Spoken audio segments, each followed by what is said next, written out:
오늘 주신 하나님의 말씀은 여호수아 14장 6절로 12절의 말씀입니다.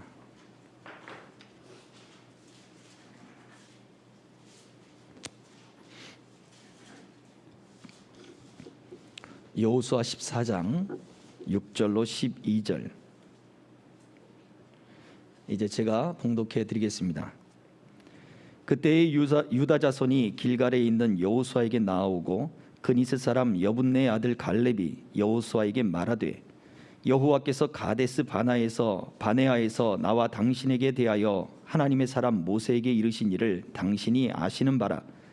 내 나이 40세에 여호와의 종 모세가 가데스 바네아에서 나를 보내어 이 땅을 정탐하게 하였으므로 내가 성실한 마음으로 그에게 보고하였고 나와 함께 올라갔던 내 형제들은 백성의 간담을 높게 하였으나 나는 내 하나님 여호와께 충성하였으므로 그날에 모세가 맹세하여 이르되 네가 내 하나님 여호와께 충성하였은즉 네 발로 밟는 땅은 영원히 너와 네 자손의 기업이 되리라 하였나이다. 이제 보소서, 여호와께서 이 말씀을 모세에게 이르신 때로부터 이스라엘이 광야에서 방황한 이 45년 동안을 여호와께서 말씀하신 대로 나를 생존하게 하셨나이다. 오늘 내가 85세로 돼 모세가 나를 보내던 날과 같이 오늘도 내가 여전히 강건하니 내 힘이 그때나 지금이나 같아서 싸움에나 출입에 감당할 수 있으니 그날에 여호와께서 말씀하신 이 산지를 지금 내게 주소서. 당신도 그날에 들으셨거니와 그곳에는 아낙 사람이 있고 그 성읍들은 크고 견고할지라도 여호와께서 나와 함께 하시면 내가 여호와께서 말씀하신 대로 그들을 쫓아내리이다 하니. 아멘.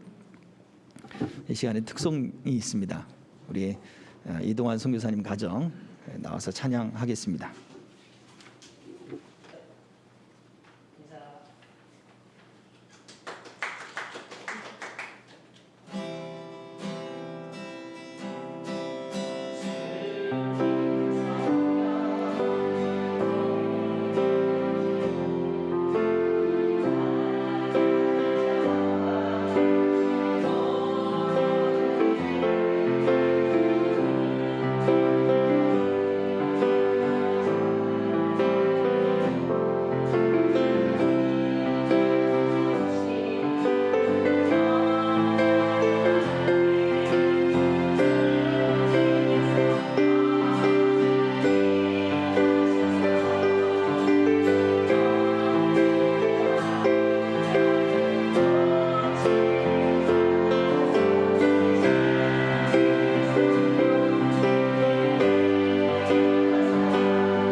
오늘 말씀을 증거해 주실 우리 이동환 선교사님은 2012년 벌써 9년 만 9년이 지나갔습니다. 우리 합동 측 총회 세계 선교사 그 훈련원 같이 훈련 받았던 우리 동기 선교사님이 되시고, 뭐 학교는 신학교는 제가 선배가 되겠지만 그래도 저는 너무나 감사하고, 또 인도네시아에서 지금 현재 사역을 하고 계십니다.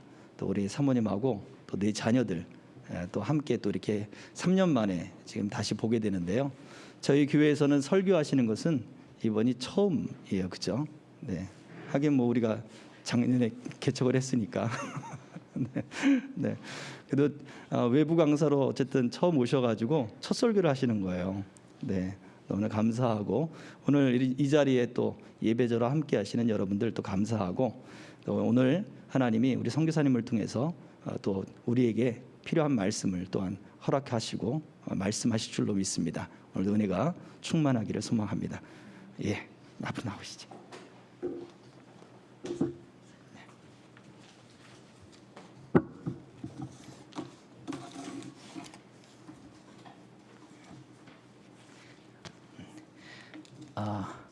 만나 뵙게 돼서 반갑습니다. 할렐루야.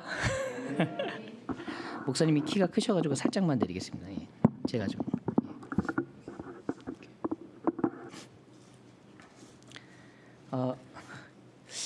글쎄, 하나님 나라의 그 연합과 또 하나님 나라의 확장을 위해서 그 하나님께서 우리 목사님과 함께 또 연합하게 하시고 또 함께 하나님 나라를 꿈꾸게 하신 게 벌써 2012년도니까 굉장히 꽤 많이 흘렀어요, 진짜. 예. 그래서 저는 처음에 목사님께서 개척교회를 하실지는 예상은 했는데 너무 늦게 하셨어요. 예.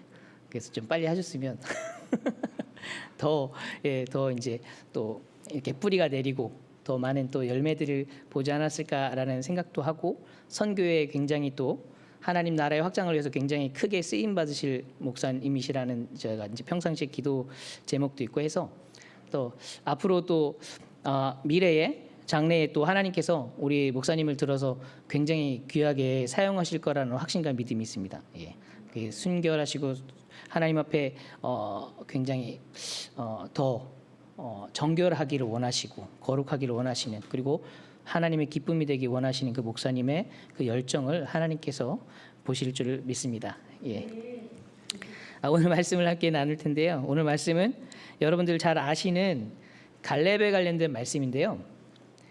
제가 이 말씀을 선택한 이유는 갈렙의 그 믿음의 고백을 통해서 오늘 우리가 어떻게 이 믿음의 고백을 우리도 어떻게 해서 갈렙의 믿음의 고백을 통해서 우리의 마음에 새기고 또 삶에 적용해야 될지, 그런 부분들을 함께 나누기 원해서 이 본문을 택했습니다. 선교지에 있었던 이야기들을 많이 하면 좋겠지만, 또 모르겠어요. 제가 설교를 이제 준비를 하면서 하나님께서 주신 마음은 이거를 함께 나눴으면 좋겠다라는 그런 마음을 주시는 것 같아서 제가 이 본문을 선택했는데, 일단 6절을 잠깐 보시면, 그때 유다 자손의 길갈에 있는 여호수아에게 나오고 그니스 사람 여분네의 아들 갈렙이 여호수아에게 말하되, 처음 시작이 그때라는 단어로 시작하는데, 그때가 언제냐라고 할 때 우리가 먼저 문맥을 살펴볼 필요가 있는데요.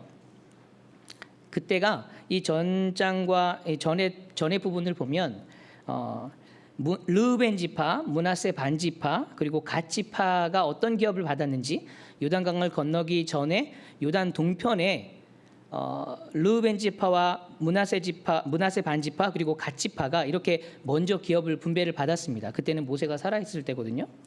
그거를 이 전에 주었던 땅에 대해서 다시 한번 설명을 하고 있습니다. 그런데 이거는 이 기업을 이스라엘 백성들에게 분배하던 때는 아니었어요. 근데 하나님께서 13장 1절에 보시면 여호수아에게 하나님이 이렇게 말씀하십니다. 여호수아가 나이가 많아 늙음에 여호와께서 이르시되 너는 나이가 많아 늙었고 얻을 땅이 매우 많이 남아있도다. 여호수아의 사명이 있는데 그 사명을 감당하기에 너무 나이가 많이 늙은 거예요. 그래서 여호수아의 사명은 가나안을 정복하고 이스라엘 백성들에게 약속된 땅을 나눠준 것이었습니다.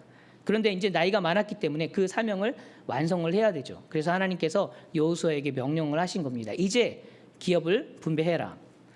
그런데 사실은 아직 전쟁이 끝나지 않았습니다. 가나안 족속들의 수많은 가나안 족속들이 아직도 남아 있어요. 그런데 하나님께서는 그 쫓아내야 할 족속들이 많이 남아 있음에도 불구하고 13장 6절에 내가 그들을 이스라엘 자손 앞에서 쫓아내리니 너는 내가 명령한 대로 그 땅을 이스라엘에게 분배하여 기업이 되게 하라. 이렇게 말씀을 하고 있습니다. 아직 많은 족속이 남아 있지만 하나님께서 쫓아내신다고 약속을 하시는 겁니다. 사실 모세가 있었을 때하고는 조금 다른 종류의 말씀이죠. 요단 동편에 있을 때 요단강을 건너기 전에도 이와 동일한 말씀을 하셨는데 모세는 약속으로 받은 것이고 여호수아에게는 약속이 실제로 성취되는 그 일들을 말씀하고 계시는 겁니다. 그런데 왜 하나님께서는 아직 정복해야 할 땅이 많이 남아 있는데도 불구하고 왜 미리 그들에게 이 땅을 기업으로 주시려고 하실까? 왜냐하면 하나님이 보시기에 이미 전쟁은 끝난 것이다라고 생각하셨기 때문입니다. 하나님께서 그렇게 여기신 거죠. 전쟁은 이미 끝났으니까 이제 기업을 나누어줘도 된다라는 것입니다. 그러니까 우리가 보는 시각과 하나님이 보시는 시각은 좀 다른 것 같습니다. 이스라엘이 요단강을 건너서 전쟁을 치렀는데 크게 네 가지로 볼 수 있습니다. 첫 번째가 우리가 잘 아는 여리고성 전투, 그리고 아간의 범죄 때문에 한번 졌다가 다시 이긴 아이성 전투, 그리고 세 번째가 예루살렘에 살고 있었던 아도니 세덱이라는 왕이 있었습니다. 그 왕이 연합해서 5왕이 연합해서 이스라엘과 전쟁을 벌인 그 중부와 가나안 땅의 중부와 남부의 왕들이 연합해서 벌인 그 3차 전쟁이 있었고, 그리고 마지막으로 하솔 왕 야빈이라는 그 야빈 왕을 중심으로 북부의 가나안, 거의 마지막 전쟁입니다. 그 엄청난 왕들이 같이 연합하여서 이스라엘을 대적했던 전쟁이 있습니다. 그때 그들의 군대가 얼마나 많냐면 해변의 수많은 모래라고 표현할 정도로 숫자가 엄청났습니다. 그런데 이 마지막 네 번째 전쟁을 치르고 난 후에 하나님께서는 이 땅에 대해서, 땅을 분배하는 부분들에 대해서 명확하게 이렇게 말씀하시는 것입니다. 분명히 아직 쫓아내야 할 그 족속들이 많이 있지만 그럼에도 불구하고 하나님께서 여호수아에게 명령하시는 거죠.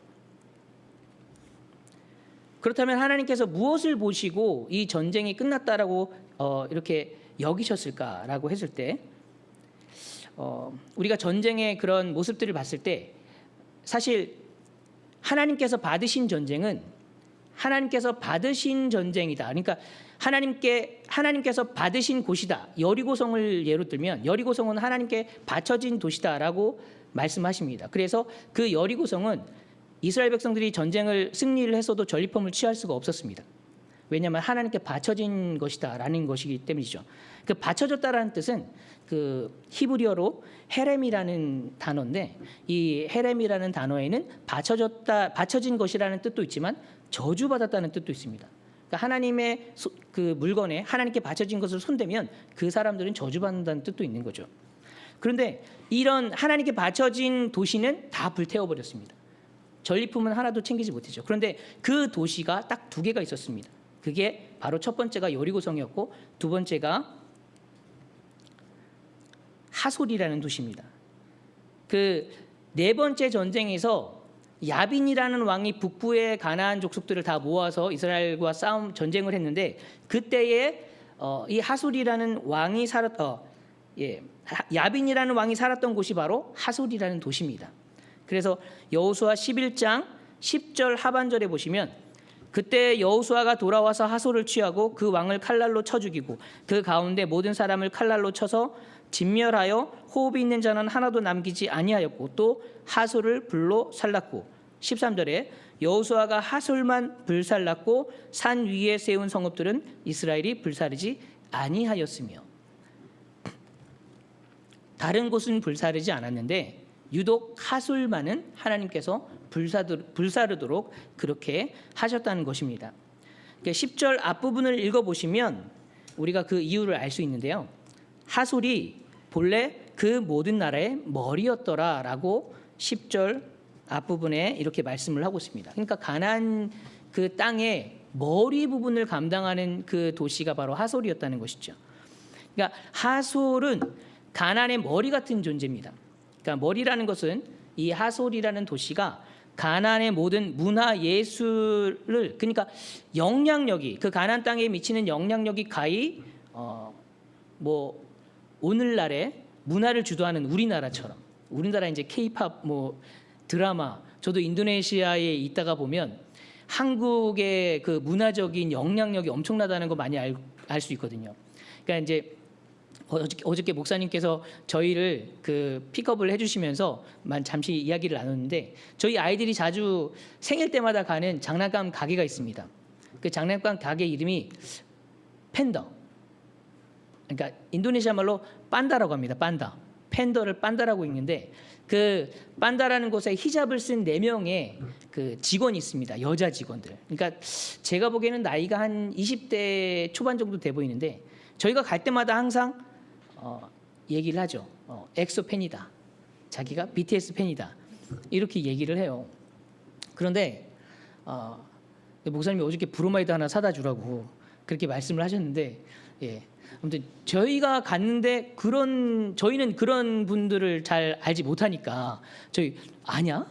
처음에는 저희가 한국에 산다는 이유로 혹시 BTS 아냐고 저희한테 물어보더라고요. 저희는 모른다고. 그러니까 한국에 살면 다 같이 친한 줄 아는 것 같아요. 예. 아무튼 예, 그 영향력이 굉장히 큽니다. 그러니까 한국이 뭐 그렇게 엄청난 전 세계적으로 문화나 이런 영향력을 주잖아요. 이 하솔이라는 도시가 바로 그런 도시였다는 거죠. 근데 문제는 이 하솔이라는 도시가 특별히 종교적인 도시였습니다. 그러니까 우상 숭배의 중심지였다라는 것이죠. 그러니까 이 가나안 땅의 우상 숭배의 영향력을 이 하솔로부터 나온 거라는, 그러니까 제가 말씀을 보면서 또 공부하면서 제가 느낀 것이 바로 이거였습니다. 하솔이라는 도시가 굉장히 심장부와 같은 도시구나. 그래서 성경이 하솔이 머리 같은 존재다라고 표현을 한 것 같습니다. 그래서 이 하솔이라는 도시를 불살라 버린 겁니다. 진멸한 것이죠. 다른 도시들은 다 이스라엘이 전리품으로 챙길 수 있었지만 이 하솔이라는 도시는 다 불살라 버렸습니다. 그러니까 하나님께서 이 하솔이라는 나라를 불살라 버리고 전쟁이 끝난 이후에 하나님께서 이렇게 여기신 거죠. 아, 이제 끝났다. 전쟁은 끝났다. 나머지는 그냥 잔당 처리하는 수준. 나머지 그러니까 잔챙이들, 이제 전쟁에서 잔챙이들 처리하는 수준이죠. 마치 예수님께서 이 땅에 오셔서 십자가에서 우리의 모든 죄를 대신해 죽으시고 부활하셔서 이 사건이 마귀의 머리를 박살낸 사건이잖아요. 그래서 승리하신 거예요. 그러니까 예수님께서 하나님 보좌 우편에 앉으신 건 바로 승리자로서 앉으신 거거든요. 예전에 그 로마 시대나 이때 보면 개선 장군이 바로 왕의 보좌 우편에 앉혔다고 하더라고요. 그러니까 하나님께서 예수님을 보좌 우편에 앉으신 건 이 승리자의 모습으로 앉히셨다라는 것이죠. 그러니까 전쟁이 끝났다는 것입니다. 이미. 그러니까 하나님께서 예수님을 이 땅에 보내셨을 때 이미 전쟁은 끝난 거죠. 이미 이 영적 전쟁은 우리의 승리로, 예수님이 승리하실 때 우리도 승리한 것으로 끝났다는 것입니다. 네, 믿으십니까? 이제 나머지 잔당질 처리하는 일만 남았습니다. 그러니까 이미 승리가 결정된 전쟁이기 때문에, 물론 저는 영적 전쟁을 두 가지로 분류를 하는데, 하나는 외적이고 하나는 내적인 전쟁으로 분류합니다. 그러니까 외적인 전쟁이라는 것은 결국 세상의 그 주인이라고 하는 마귀 사탄 마귀와의 전쟁을 뜻하고요. 또 하나는 내적인 전쟁은 제 안에 정욕과 싸우는 것입니다. 내 안에 아직 그 용서를 받았어도 제 안에 죄성이라는 것이 남아있기 때문에 그 죄성을 제어하고, 그래서 로마서에서는 이렇게 말씀합니다. 영으로서 육의 행실을 죽이면 반드시 살리니. 예. 영으로서 육의 행실을 죽이는 삶을 우리가 반드시 살아가야 되는데, 이 영으로서 육의 행실을 죽이는 삶이 수도원의 삶을 이야기하는 것이 아니라는 사실을 저희가 반드시 알아야 합니다. 뭘 참고 옛날에 그 사대부 여인처럼 대바늘로 정절을 지켜야 돼 찌르면서 이런 의미가 아니라는 것이죠.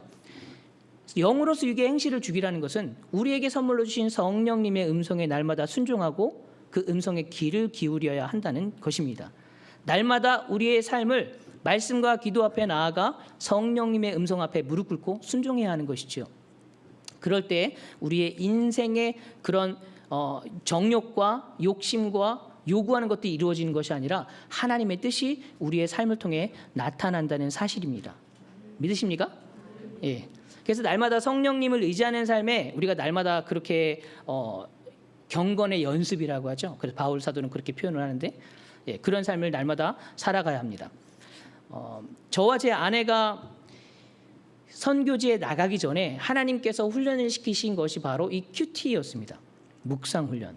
저희가 이제 울산에서 4년 동안 횟수로 4년 동안 사역을 하다가 선교지로 나갔는데 그 전에 하나님께서 묵상하는 훈련을 그렇게 많이 시키셨어요. 성경을 보는 훈련. 성경을 큐티를 하고 본문을 정해서 같은 본문을 정해서 같이 읽고 같이 해석하고 같이 적용하고 적용할 때 반드시 중요한 점이 있죠. 이 말씀은 너를 위한 말씀이 아니라 나를 위한 말씀이다. 이 말씀은 내 아내가 들으면 좋겠는데 이게 아니라 하나님께서 나에게 질책하는 말씀이고 나를 혼내시는 말씀이다라는 것들을 날마다 그렇게 배워갔어요. 그렇게 4년 동안을 그렇게 훈련시키시더니 하나님께서 선교지로 파송해 주셨어요. 그런데 그때는 몰랐죠. 왜 묵상이라는 것이 이렇게 중요한지. 근데 선교지로 나가보니까 설교할 기회가 많지가 않아요. 저는 목사 선교사로서 부목사 생활을 했었고 교회에서 정기적으로 설교를 했었고 그러니까 본의 아니게 영적인 생활을 해왔던 거죠. 그런데 선교지에 나가니까 원치 않는 자유가 많이 주어졌어요. 그리고 어떤 분들은 부부가 오래 붙어 있으면 굉장히 힘들다고 하시더라고요. 이제 서로 막 짜증내고 다투고 막 하시다고 하더라고요. 근데 저는 좋았습니다. 같이 나눌 수 있어서. 같이 하나님의 은혜를 나누고 말씀을 나누고 그래서 저희가 큐티를 할 때 최장으로 큐티할 때는 한 2시간 반 정도 그렇게 큐티를 한 적이 있어요. 그때 하나님께서 정말로 위기의 때 어려울 때마다 항상 필요하고 적절한 말씀을 저희에게 주셨습니다. 근데 하루아침에 되는 게 아닌 것 같아요. 위기가 닥치고 나서 그때 하나님께 무릎 꿇고 기도하는 것보다 이렇게 날마다 보이지 않지만 콩나물이 자라듯이 이렇게 날마다 조금씩 하나님의 말씀으로 큐티하고 묵상하고 나눔까지 가야 하는데 큐티의 마침표는 나눔입니다. 은혜를 받았으면 나누셔야 합니다. 흘려보내야 합니다. 근데 이렇게 하다 보니까 어느 순간 저와 아내가 큐티를 한 성경책이 한 7권, 8권 정도 되는 것 같아요. 굉장히 많은 양을 큐티를 했더라고요. 그리고 저희도 모르는 사이에 저의 믿음이 아직 뭐 그렇게 많이 좋지는 않지만 그래도 든든히 서가는 것을 많이 느끼게 됐습니다. 예화를 하나 하고 갔으면 좋겠는데 2018년도에 저희가 한국에 왔다가 그해 이제 인도네시아로 돌아갔습니다. 그리고 그 인도네시아로 돌아간 후에 그때 저희가 갑자기 팀이 해체가 되는 일을 겪었어요. 이제 뭐 팀이 싸워서 해체된 건 아니고 부득이한 사정 때문에 팀이 해체를 해서 제가 청년들을 많이 돕고 청년 사역을 했었는데 같이 예배 사역을 했었는데 그런데 그때 팀이 부득이하게 해체가 되고 저희가 비자 문제까지 터져서 그 비자를 말소를 시켜야만 다른 나라에 나갈 수 있어요. 만약에 말소를 시키지 않으면 다른 나라에 나가도 다시 들어올 수가 없어요. 근데 저희가 비자에 대해서 너무 문외한이라 저희 그 선배 선교사님이 모든 비자 처리를 다 해주셨는데 갑자기 선교사님이 일이 생기셔가지고 한국에 들어오셨거든요. 그러니까 저희가 너무 아무것도 모르는 상태에서 비자 처리 말소를 해야 되는데 그 기간을 너무 임박하게 한 거예요. 근데 비행기 티켓팅을 미리 했는데 티켓을 끊었는데 예를 들어가지고 이제 말소 신청을 하면 3일 만에 여권을 받을 수가 있어요. 이제 말소 신청을 하면 여권을 내야 되거든요. 그럼 여권에다 도장을 꽝 찍습니다. 이 여권은 끝났습니다. 이 비자는 끝났습니다라고 딱 도장을 찍어줘요. 그러면 그게 3일 걸리거든요. 금요일 날 내면 화요일이나 수요일쯤에 받을 수 있습니다. 근데 저희가 티켓을 월요일 거로 끊었어요. 싱가포르 가는 거를. 그래서 저희는 가족이 6명입니다. 그래서 임박하게 비행기 티켓을 끊어서 꽤 많은 돈이 들었습니다. 그래서 그때 정말 많이 기도한 것 같아요. 하나님 도와주세요.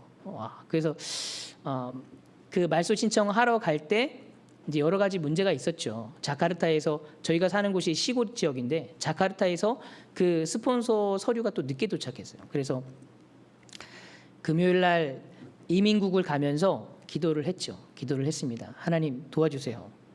근데 임동여 선교사가 제 아내 선교사가 그 얘기를 하더라고요.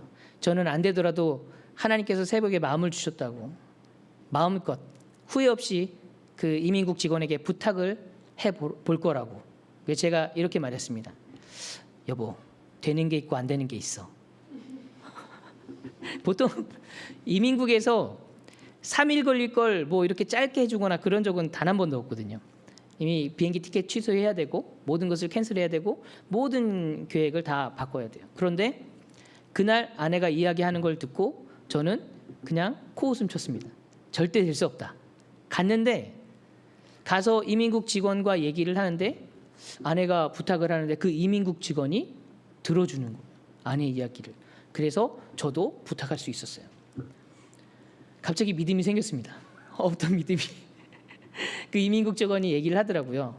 장담할 수는 없지만 원래 프로세스가 처리되는 게 월요일 날 끝나긴 한다. 하지만 받는 것은 화요일이다라고 얘기를 하는데 저희가 너무 간곡하게 부탁을 하니까 그 이민국 직원이 그러면 월요일 날 모든 짐을 싸가지고 한번 와봐라. 하지만 나는 약속해 줄 수 없다. 그 얘기를 했어요. 그리고 나서 월요일 날 모든 짐을 싸서 갔죠. 가서 아침 9시부터 오후 2시 반까지 이민국 안에서 그 사무실 안에서 아이들 뒤에 앉히고 저와 아내가 계속 기도했습니다.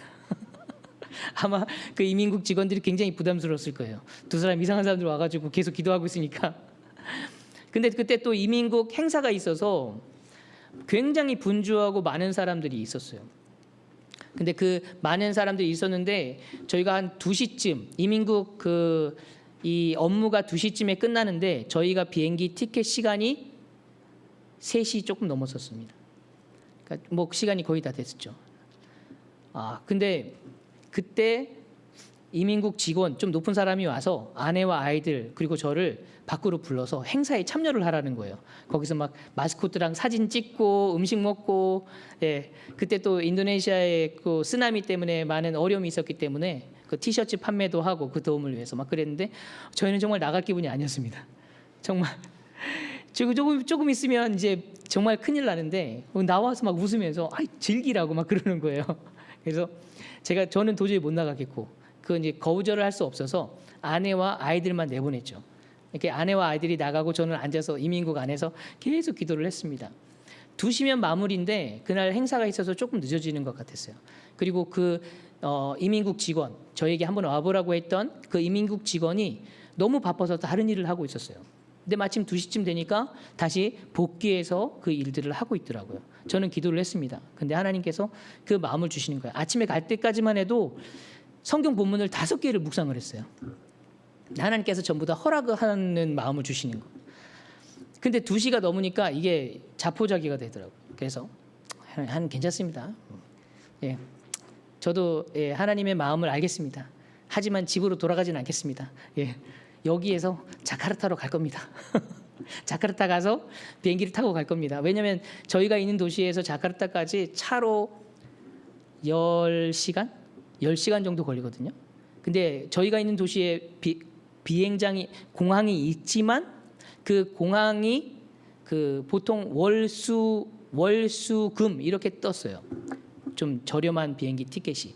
그런데 자카르타 가면 언제든지 뜰 수 있는데 저희들은 이제 저희가 있는 그 지역은 그랬거든요. 저희는 집으로 안 가고 이제 자카르타 가서 이제 할 거라고 그렇게 하나님께 기도하고 하나님이 이제 막 그렇게 기도를 하는데 갑자기 하나님께서 제 머릿속에 플래시라이트처럼 섬광을 번쩍하고 비춰주시면서 문장 하나를 새겨 주셨어요. 네가 오늘 밤에 싱가포르에 있을 것이다. 정말 독특한 경험이었습니다. 제가 그렇게 막 애가 타고 힘들어하는데 정말 플래시라이트가 터지는 것처럼 퍽 하면서 하나님께서 네가 오늘 저녁에 싱가포르에 있을 것이다 라는 문장을 새겨주시는데 저는 알았어요. 이거 하나님께서 주시는 메시지구나. 그런데 희한하더라고요. 지식은 알겠는데 머리로는 알겠는데 마음은 받아들여지지 않는 거예요. 왜냐하면 현실이 전혀 될 수 있는 현실이 아니니까. 하나님 알겠습니다. 감사합니다. 저도 하나님만 이해합니다.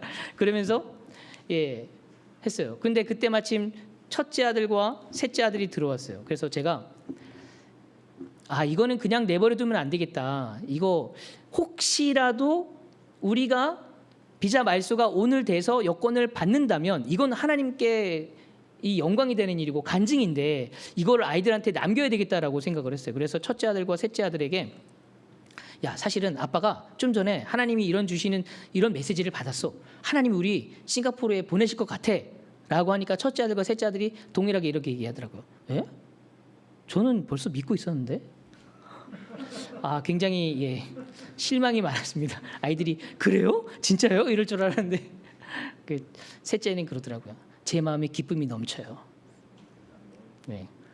그래서 제가 알았죠. 아이들의 믿음이 더 좋구나. 선교사인데 아이들의 믿음이 더 좋다는 사실을 깨달았습니다. 아무튼 그날 저희는 감사하게도 2시 50분에 여권을 받을 수 있었습니다.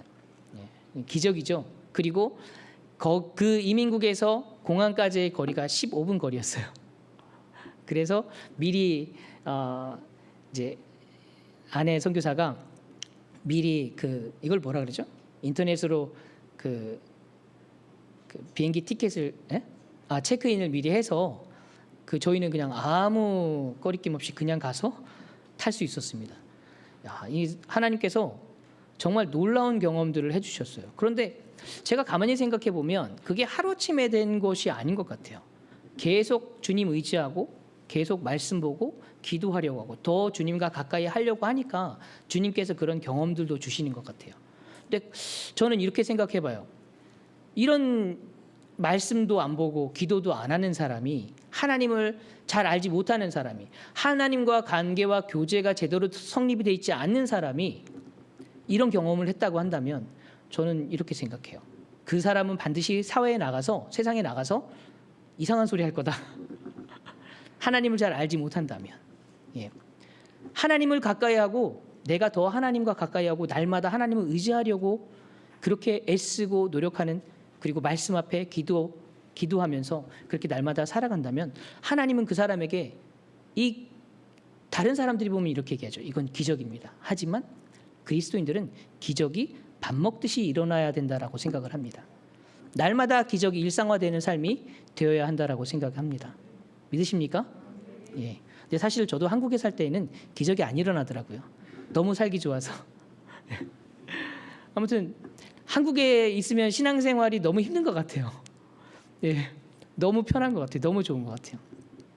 그래서 한국에 있는 모든 분들이 더 이렇게 싸움이 더 많으신 것 같아요. 그래서 기도가 좀 더 많이 필요한 것 같습니다.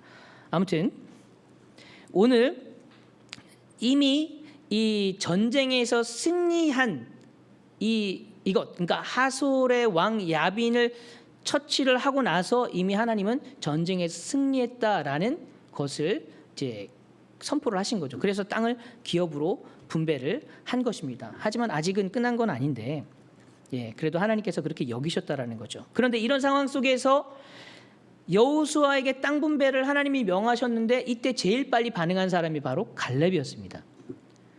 제일 빨리 반응을 했죠. 근데 어떻게 이렇게 갈렙이 제일 빨리 반응을 할 수 있었을까? 근데 오늘 말씀을 보면 갈렙은 이미 준비가 되어 있었던 사람이라는 것입니다. 그러니까 평상시에 준비가 되어 있으니까 하나님과 가까이 하고 주의 영으로 충만한 사람이니까 어떤 일이 닥쳤을 때 이건 하나님이 말씀하시는 거다라고 캐치를 빨리 할 수 있었다라는 것이죠. 때가 왔구나. 우리에게 반드시 하나님께서 때를 주시는데 그 때를 캐치할 수 있는 사람은 평상시에 준비하고 있는 사람이라는 것입니다. 말씀으로, 기도로, 영적으로 깨어있는 사람이라는 것이죠. 바로 갈렙이 그런 사람이었습니다. 6절을 보시면 그때 유다 자손이 길갈에 있는 여호수아에게 나오고 그니스 사람 여분의 아들 갈렙이 여호수아에게 말하되 여호와께서 가데스 바네아에서 나와 당신에게 대하여 하나님의 사람 모세에게 이르신 일을 당신이 아는 바라. 7절에 내 나이 40세 여호와의 종 모세가 가데스 바네아에서 나를 보내어 이 땅을 정탐하게 하였으므로 내가 성실한 마음으로 그에게 보고하였고. 우리가 잊지 말아야 하는 것은 갈렙은 모세가 자신을 선택했을 때 모세가 선택했다고 믿지 않았습니다. 그러니까 하나님께서 자신을 선택했다는 그런 확실한 믿음이 있었다는 거죠. 그래서 그는 자신이 선택되어진 것에 대해 결코 쉽게 생각하지 않았습니다. 그래서 그는 이 정탐 임무에 너무도 성실히 임한 것이죠. 8절 하반절에 이렇게 말씀합니다. 나는 내 하나님 여호와께 충성하였으므로. 그러니까 갈렙은 자신이 스파이로 부르심을 받은 것에 대해서 정말 허투루 여기지 않고 하나님의 부르심으로 여기고 충실히 이 정탐꾼 임무에 충실히 이행했다는 것이죠. 이런 갈렙의 하나님을 향한 태도가 하나님의 약속의 말씀을 얻게 합니다. 그래서 9절에 그날에 모세가 맹세하여 이르되 네가 내 하나님 여호와께 충성하였은즉 네 발로 밟는 땅은 영원히 너와 네 자손의 기업이 되리라 하였나이다. 그는 자신이 정탐꾼 스파이로 뽑힌 것에 대해 자랑스러웠고 하나님의 선택임을 믿었습니다. 그래서 하나님의 일들을 충실히 이행한 것입니다. 그런데 놀라운 것은 다른 정탐꾼들의 태도가 갈렙과 달랐다는 것이죠. 그들은 정탐을 마치고 오자마자 원망했죠. 그리고 불평했습니다. 그 땅이 과연 젖과 꿀이 흐르는 땅이라는 것은 그들 모두 동의했습니다. 그러나 그들은 자신들이 그 가나안 족속과 싸워서 결코 이길 수 없는 메뚜기 같은 존재다라고 생각을 했습니다. 아예 신앙 고백을 한 거죠. 불신앙 고백을 한 겁니다. 그들은 그들과 함께 하시는 하나님을 전혀 볼 수 없었습니다. 하나님께서 그들과 함께 싸우신다, 그들을 위해 싸우신다라는 생각도 그들에게는 지금 없는 것 같습니다. 하물며 그들에게 하신 하나님의 약속의 말씀에 대한 그 자세는 그저 말씀은 말씀이고 삶은 삶이고, 우리가 교회에서 말씀을 듣지만 세상에 나가서 세상의 방식대로 사는 것처럼 이 사람들도 그랬다는 것이죠. 그러니까 신앙과 삶이 분리되어 있는 것입니다. 그러니까 정말 한국 교회가 굉장히 어려움을 처하는 이유 중에 하나가 바로 이것 때문이거든요. 그러니까 여기서 은혜 받고 귀한 말씀 듣고 그리고 하나님을 느끼고 하나님의 임재를 느끼고 하나님이 정말 가까이 계시다라는 사실을 깨닫고 나아가면서 주차장에서 싸우고 막 욕하고 막 그러시더라고요. 그런 분들이 많으시더라고요. 아무튼 신앙과 삶이 분리되는 이런 것이 눈에 보인다라는 것이죠. 사실 홍해를 가를 때도, 근데 사실은 이 이스라엘 백성들을 보면 처음부터 믿음이 없었던 거는 맞는 것 같아요. 왜냐하면 유월절에 어린 양을 잡고 장자의 그 심판을 받을 때에도 하나님께서 피를 그 좌우임반과 무설주에 바르게 하셔서 이스라엘 백성들을 구원하셨는데, 그걸 경험하고 나서도 홍해 앞에서 했던 것은 원망이었습니다. 홍해가 그들 앞에 있을 때 그들은 하나님께서는 분명히 홍해를 마른 땅같이 건너게 하셨는데 그 홍해 안에 있는 마른 땅을 볼 수 없었다라는 것이죠.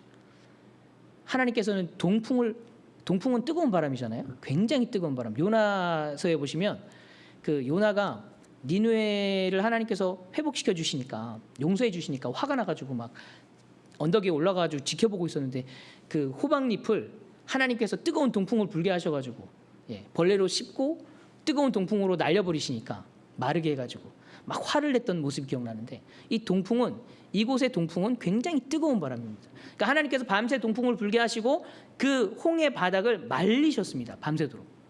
그래서 이 이스라엘 백성들이 마른 땅을 건널 수 있었다라는 것이죠. 근데 이들은 그 홍해 앞에서조차도 그들은 원망과 불평, 그러니까 믿음이 없었던 겁니다. 그러니까 믿음이 없는 상태에서 하나님이 강제로 그들을 끌어내신 것이죠. 무엇 때문에? 아브라함에게 약속하신 그 언약 때문에 그렇게 하셨다는 것입니다.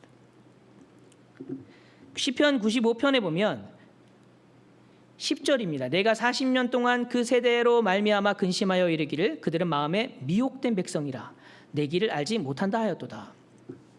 여기서 미혹이라는 단어의 뜻이 재밌는데, 미혹이라는 단어, 우리의 마음에 미혹됐다라는 단어가 이 뜻이 방황하다라는 뜻입니다.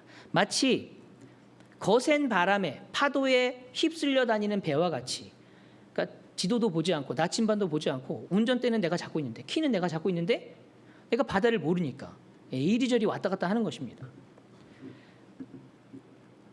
인생도 마찬가지죠. 인생의 모든 것을 아시는 분은 하나님이십니다. 근데 인생의 이 키를 하나님께 내려드려야 우리가 정말 올바른 목적지로 갈 수 있는데, 이 키를 자신이 잡고 있다는 것이죠. 우리가 인생에 대해서 무엇을 안다고 5분 후의 미래도 알지 못하는데, 하나님께 이 인생의 키를 내어드릴 때 올바른 길을 갈 수 있는데, 우리가 바로 인생의 키를 잡고 있을 때 우리는 길을 잃을 수밖에 없다. 방황한다라는 뜻이 바로 마음에 미혹된다라는 뜻입니다. 바로 그런 존재들이었다라는 것이죠. 시편 78편에 보시면 그들이 왜 그랬는지 이유가 나옵니다. 아삽이라는 사람이 이 시편 78편을 기록했는데, 이 시편을 기록한 이유가 그들과 같이 살지 말라고 기록한 겁니다. 그러니까 조상들과 같이 믿음이 없었던 광야 세대와 같이 살지 말아라. 그래서 이 시편을 기록한 건데 7절에 보면 그들로 그들의 소망을 하나님께 두며 하나님께서 행하신 일을 잊지 아니하고 오직 그의 계명을 지켜서 그들의 조상들 곧 완고하고 패역하여 그들의 마음이 정직하지 못하며 그 심령이 하나님께 충성하지 아니하는 세대와 같이 되지 아니하게 하려 하심이라. 그리고 밑에 계속해서 그들의 조상들이 어떻게 하나님을 시험하고 하나님을 화나게 했는지에 대해서 그렇게 설명을 하면서 심지어 20절에 보시면 시편 78편입니다. 제가 그냥 말씀드릴게요. 찾으시는데 시간 걸리시니까. 예. 심지어 20절에 보시면 하나님께서 반석을 쳐서 물을 그러니까 하나님이 물이 없어서 반석을 쳐서 물을 내셨는데도 불구하고 그 물을 마시면서 뭐라고 얘기했냐면 하나님이 떡은 주시겠어? 하나님 고기는 주시겠어? 이렇게 얘기하는 겁니다. 기적을 체험하는 그 와중에서도 여전히 하나님을 의심하고 있는 것입니다. 이게 광야의 이스라엘 백성들이라는 것입니다. 근데 저는 이해가 가요. 왜냐하면 그 타지에서 선교사로서 살아가다 보면 그 인도네시아 사람들이 선교사를 뭘로 보냐면 돈으로 봅니다. 그래서 어떻게 하면 돈을 좀 뜯어 먹을까? 그래서 뭐 비자 연장할 때 막 정말 엄청나게 많은 돈을 요구를 해요. 그러면 그 돈이 들어가면 또 아이들 학비, 뭐 생활비 정말 상상도 할 수 없는 금액이 들어갑니다. 그러면 그날 한번 딱 기도했을 때 하나님께서 응답해 주시고 채워 주셨어요. 우와, 하나님이 채워 주셨어. 역시 살아계신 하나님이야. 근데 그 채워 주시는 그 순간 다음은 어떡하지? 이런 생각이 찾아올 때가 많아요. 이게 인생인 것 같아요. 이게 인생인 것 같아요. 그러니까 하나님께서 이런 인생을 사랑해 주시니까 그게 감사한 거죠. 예. 아무튼 이스라엘 백성들은 정말 믿음이 없는 이런 행동들을 많이 했어요. 그래서 20절에 내린 결론이 이렇게 말씀을 해요. 이는 하나님을 믿지 아니하며 그의 구원을 의지하지 아니한 때문이로다. 하나님을 믿지 않고 그의 구원을 의지하지 않았다. 이 광야 세대에 대해서 이렇게 명확하게 말씀하고 있는 것입니다. 하나님이 믿지 않고 그의 구원을 의지하지 않는다. 이 두 가지인데 원문에 보면 믿음이라는 단어, 하나님을 믿는 것, 그리고 구원을 의지하는 것. 믿음과 의지라는 단어가 어떻게 보면 동일한 뜻을 가지고 있는 단어인데 다른 단어를 썼어요. 그러니까 대조적으로 사용했는데 이 믿음이라는 단어는 바로 영원하고 흔들리지 않는 확고부동하게 하나님을 신뢰하는 걸 의미합니다. 그런데 여기서 의지하다라, 구원을 의지한다라는 뜻은 이건 뭐냐면 평상시에는 하나님을 의지하지 않아요. 그냥 살아요. 근데 어려움이 닥치고 위기가 닥쳤을 때 하나님을 의지하는 걸 이야기해요. 앞부분은 흔들리지 않는 믿음을 말한다면 뒷부분은 내가 흔들림 중에서도 위기가 닥쳐와도 평상시에는 찾지 않았지만 위기가 닥쳐와도 보면 그때서야 하나님을 의지한다는 거예요. 근데 이게 뭘 말씀하냐면 하나님은 이것도 원하신다는 겁니다. 할렐루야. 나에게 삶에 어려움이 닥치고 평상시에 하나님을 찾지 않아도 어려움이 닥치고 위기의 때가 왔을 때에 하나님을 의지한다고 할지라도 하나님은 기쁘시게 받으신다는 거예요. 그 응답을 해주신다는 거죠. 또 세워주시고 살려주신다는 거예요. 그런데 오늘 본문의 이스라엘 백성들은 그 믿음조차 없었다는 겁니다. 그러지도 않았다는 거예요. 위기가 닥치고 어려움이 닥쳤는데도 불구하고 하나님을 의지하지 않았다는 겁니다. 그런 세대였다라는 것이죠. 집 나간 탕자가 자기의 재산을 다 탕진하고 결국 생각난 게 아버지 집이잖아요. 내 아버지 집에는 일하는 사람도 있고 먹을 것도 많은데 돌아가야지. 하나님은 이거 기쁘게 받으신다라는 거예요. 근데 이스라엘 백성들은 그것조차 하지 않았다라는 것이죠. 오히려 마음을 완악하게 했다는 것입니다. 그러나 갈렙은 그들과는 다르게 전적으로 믿음과 구원을 의지했다는 것입니다.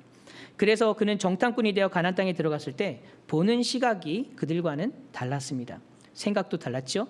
그래서 보여지는 모든 것들을 그냥 허투루 넘기지 않았어요. 자신이 보기에 좋았던 모든 것들을 마음에 담아두었습니다. 마음에 저장을 했던 거죠.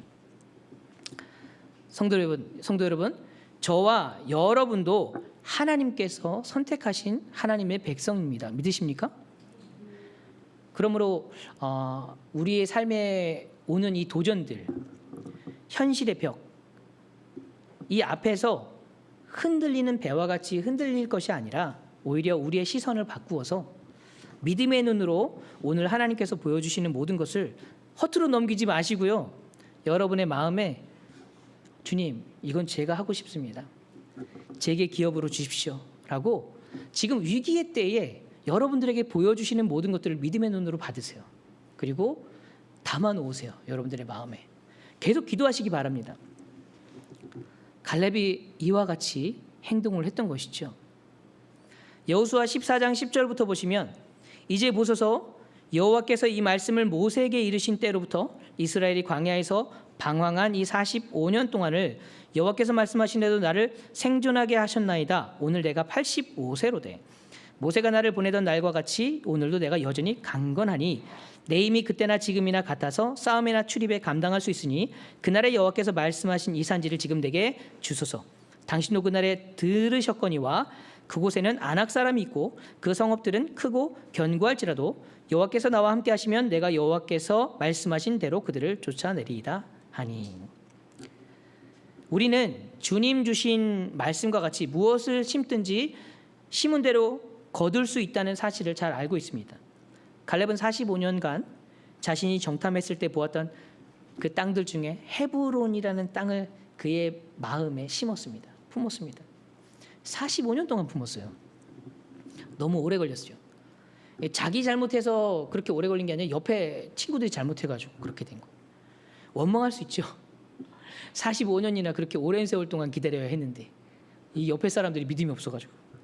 때로는 우리가 파트너를 원망할 때가 많아요. 하지만 그게 원망해서 될 일은 아닌 것 같아요. 다 하나님의 뜻이 있는 거죠. 갈렙이 원망하지 않았습니다. 자신만이라도 들여보내면 좋겠는데, 들여보내주시면 좋겠는데, 근데 하나님 그렇게 하지 않으셨어요. 그렇지만 갈렙은 낭망하지 않고 포기하지 않고 그 하나님의 약속을 믿고 마음에 헤브론 땅을 45년 동안 품었습니다. 그리고 지금 그때가 다가온 겁니다. 현실은 변하지 않았어요. 거대한 안악자손, 엄청나게 거대하고 막 기골이 장대하다고 하잖아요. 그들이 꼬꼬마가 된 게 아니에요. 그들이 아주 힘이 연약해지고 약해진 게 아니에요. 상황은 그대로예요. 아니, 더 심각해졌을 수도 있어요. 더 심각하게 강해졌을 수도 있어요. 우리 하나님은 적들이 최고일 때 박살내시는 분이시거든요. 믿으십니까? 왜냐하면 우리 하나님은 그래서 강함이 드러나거든요. 아마도 그들은 최고로 강한 자들이 되어 있었을 수도 있습니다. 그러나 마찬가지로 갈렙 또한 그의 믿음이 더욱더 확고해져 있었습니다. 육체는 늙었습니다. 하지만 속사람은 그 어느 누구보다도 주님의 역사를 갈망했습니다. 아마도 어린아이같이 설레었을 것 같아요. 네. 더욱더 놀라운 것은 하나님이 주신 축복입니다. 이전에는 갈렙과 함께했던 사람이 여호수아밖에 없었어요. 그러나 이제는 갈렙처럼 미친 사람이 수두룩해요. 유단강이 그냥 엄청나게 넘치는데 발을 들이대고 있어요. 이 정신이 제대로 된 정신이 아니죠. 그러니까 하나님의 말씀에 미친 사람들이 갈렙 주변에 수두룩하다는 거예요. 전에는 두 사람이었는데 이제는 엄청나졌어요. 어느새 군대가 될 정도로. 성도 여러분, 오늘 이 시간 제가 여러분과 함께 나누고 싶은 건 믿음으로 주님께서 여러분들이 믿음으로 이 환경 속에서 어려움 속에서 하나님이 보여주시는 모든 것들을 원망하지 마시고 또 좌절하거나 낭망하지 마시고 이것을 믿음으로 품고 기도하시기 바랍니다. 그리고 변하지 않을 것 같았던 그런 현실로 인해 좌절하거나 낭망하지 마시고 포기하지 말고 끝까지 주님의 약속을 기다리시기 바랍니다. 저도 선교사로서 비전을 받은 게 2002년도거든요. 선교사로 나가게 된 건 2016년도에 나갔습니다. 너무 오랫동안 기다렸죠. 하지만 결국에는 하나님께서 내보내시더라고요. 그리고 그 오랜 시간 동안 한국 땅에 있으면서 정말 가시방석이었어요. 다른 권사님들이나 집사님들이 저에게 질문하더라고요. 아우, 얼마나 힘드세요? 인도네시아 땅에서 얼마나 힘드세요? 아니, 저는 정말 편해요. 한국 땅에 있을 때 더 힘들었어요. 하나님의 말씀에 순종하지 못한다고. 막 이런 마음이 막 너무 힘들었어요. 근데 인도네시아 가자마자 아, 이제 왔다. 마음이 너무 편하더라고요. 하나님 말씀에 순종할 수 있어서. 네. 아무튼 여러분, 여러분이 이 다가오는 현실에 대해서 여러분들이 포기하거나 좌절하거나 낭망하지 마시고 갈렙처럼 마음에 품으시고 비전은 반드시 이루어진다. 예. 믿는 자에게 능치 못함이 없다는 이 말씀. 예. 갈렙에게 역사하셨던 하나님이 저와 여러분에게도 역사하실 줄 믿습니다. 기도하겠습니다. 참 좋으신 아버지 하나님, 하나님의 은혜와 사랑에 감사를 드립니다. 귀한 시간 하나님께서 허락해 주셔서 귀한 말씀을 함께 나누게 하시고 또 우리 안에 구원의 창시자 되시는 우리 예수님께서 우리 안에 일해 주셔서 우리가 이 땅에 살아가면서 하나님의 나라의 사람들로서 세상에 주님의 나라가 있다는 것을 보여주고 주님께서 지금도 역사하신다는 사실을 나타내 줄 수 있는 저희들 되게 도와주시옵소서. 지금부터 무릎 꿇고 기도하게 하시고 또 말씀 보게 하시고 하나님을 더 깊이 알아갈 수 있는 저희들 모두가 되게 하여 주시옵소서. 그럴 때 하나님이 놀라운 은혜와 역사를 저희의 삶에 나타내 주실 줄 믿습니다. 이 모든 것 예수 그리스도의 이름으로 기도드리옵나이다. 아멘.